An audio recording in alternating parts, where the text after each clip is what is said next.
Instituto Estatal de Educación Normal de Nayarit. Curso Formación Cívica y Ética. Maestra María de Lourdes Acosta Medina. Exposición Equidad de Género y Prevención de la Violencia en la Primaria. Unidad temática 8. Nación. Es el largo camino hacia la ciudadanía. Integrantes. Estefany Sánchez Aguilar. Esmeralda Ruiz Valdés Gómez. Silvia Lizeth Valencia Curiel. María Fernanda Cepeda Rodríguez. Se busca una reflexión en torno a la discusión y discriminación histórica de las mujeres, así como de los esfuerzos que la sociedad ha realizado para su inclusión como ciudadanas, para que nuestra nación el ejercicio pleno de la ciudadanía no dependa de la condición de género de las personas. Asegurar que todos y todas se consideren y sean tomados como ciudadanos con igualdad jurídica es un anhelo desde la lucha de independencia de 1810. La revisión histórica con perspectiva de género nos ayuda a observar cómo, a pesar de los discursos de igualdad, han dejado intactas algunas desigualdades, al tiempo que nos permite descubrir cómo en los hechos persiste la necesidad de separar al mundo masculino del femenino. Las exclusiones de tipo natural se encontraban las mujeres, los indígenas, los esclavos, los sirvientes domésticos y los locos, pues tenían una voluntad limitada a los intereses de otras personas y por tanto no podían ser consideradas como personas ciudadanas. En el bello sexo están vinculados los más altos intereses sociales. No hay felicidad, no hay civilización y no hay porvenir ninguno. Mismo a la mujer independiente en la nación mexicana se le asignó el papel de reproductora de hombres patriotas y transmisora de valores de los cuales los americanos tenían como fundamentales. La existencia de la mujer solo tiene sentido social, familiar y político bajo el estricto tutelaje del padre o del esposo. La exclusión es lo opuesto a ciudadanía y la expresión de diferenciaciones y desigualdades. La identidad nacional se refiere a la forma de identificación ciudadano en un estado o nación para sí y para otros. Sirve para la construcción de la homogeneidad y para la delimitación de una cultura única que debe ser compartida por toda la ciudadanía de un territorio. La nación en nuestros días. Actualmente se distingue a la nación como una entidad territorial unitaria que corresponde a la conformación del Estado. Los símbolos femeninos para referirnos a lo más representativo durante la lucha de la independencia son la Virgen de Guadalupe y la Malinche.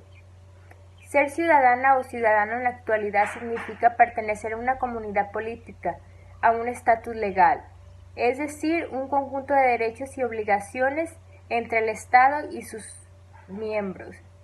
En México, las historiadoras han localizado las primeras luchas de las mujeres por la igualdad jurídica y social a finales del siglo XVIII, esto es, desde la época colonial. La insurgencia de Leona Vicario 1789-1842. A los 19 años, Leona era insurgente comprometida y ávida lectora.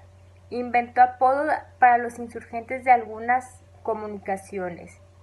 Luchó por los ideales de la independencia hasta su muerte.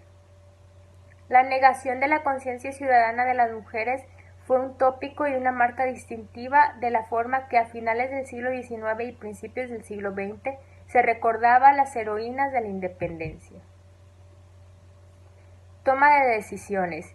Para el historiador Steve, 1995, los estudios históricos sobre las relaciones de género y el feminismo en México y en el mundo han contribuido a ver a las mujeres como participante clave en la sociedad, a pesar de y en relaciones con su subordinación de género y los sesgos culturales que limitan su visibilidad. En la lectura viene un recuadro el cual tiene por título El hombre moderno. Viene una pregunta la cual dice, ¿sabes cuál es la mujer ideal para el hombre moderno?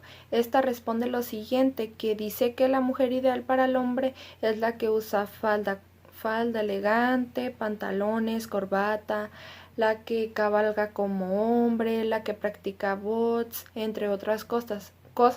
Esto es a lo que era antes, ahora en lo material que se dice. Ahora lo moral es la que es libre como el aire, la que no tiene miedo si le pregunta a un hombre si lo quiere o no, la que no le importa tomar una decisión respecto a lo que diga la gente, es libre de pensar. La revolución en sí misma significó para mujeres una coyuntura para lograr cambios sustanciales en su estatus social.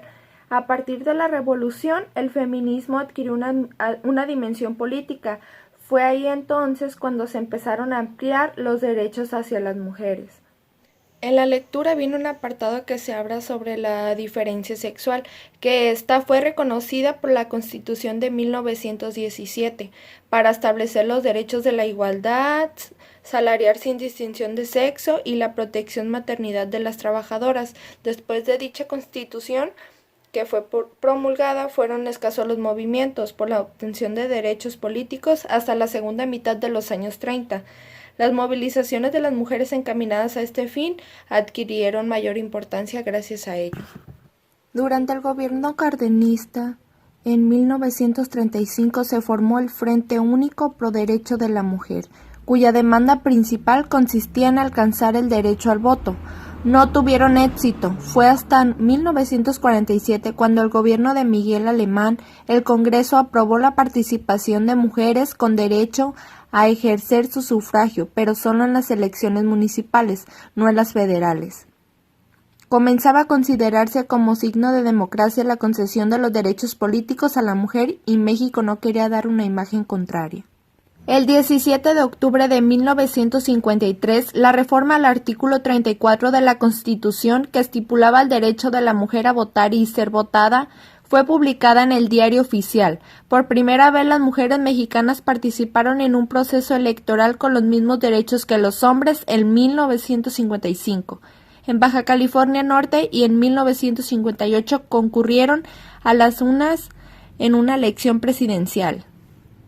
A partir de entonces y durante la década de los años 60 y 70, los movimientos de las mujeres desplazaron sus temas de interés hacia la desigualdad en la vida cotidiana, en lo moral, sexual y en el trabajo doméstico.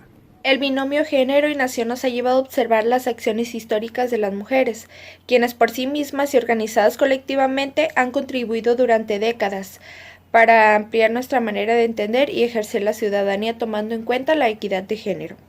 El concepto en los tiempos actuales se plantea bajo los términos de una ciudadanía democrática, la cual implica un conjunto de relaciones, virtudes y principios propios, y parte de una relación entre pares cívicos. Se dice que la virtual orienta al respeto mutuo. Derechos humanos de las mujeres. La Convención sobre la Eliminación de todas las formas de discriminación contra la mujer en 1979 y la Convención Interamericana para prevenir, sancionar y erradicar violencia contra la mujer. En los últimos 10 años, el Poder Legislativo ha expedido leyes federales que incorporan el contenido de los tratados de derechos humanos que México ha firmado. 2000. Ley para protección de los derechos de niñas y niños o adolescentes. 2001. Ley del Instituto Nacional de las Mujeres. Es un órgano especializado en velar de los derechos humanos de las mujeres. 2003. Ley Federal para prevenir y eliminar la discriminación. 2006. Ley General de Igualdad entre Mujeres y Hombres que reglamenta el artículo 4 constitucional. 2007. Ley General de Acceso de las Mujeres en una vida libre de violencia. 2007. Ley para prevenir y sancionar la trata de personas. Para dar seguimiento a este tema, se mencionan algunos ejemplos que nos ayudan a conocer y vivir los derechos humanos de todas y todos. Vienen 3 ejemplos, que son actitudes y comportamientos, actividades curriculares e interacciones y relaciones interpersonales.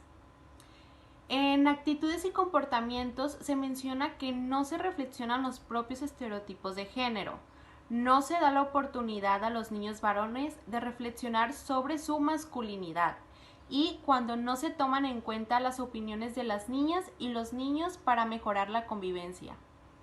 En el segundo ejemplo, que son las actividades curriculares, es cuando no se llama la atención en clase para reflexionar, cuando no se comparan ni analizan en el aula las situaciones políticas y jurídicas, que viene siendo todas las nociones de formación cívica y ética, cuando no se aprovecha en el aula la diversidad cultural de nuestro país y de lo que puede estar presente en la escuela.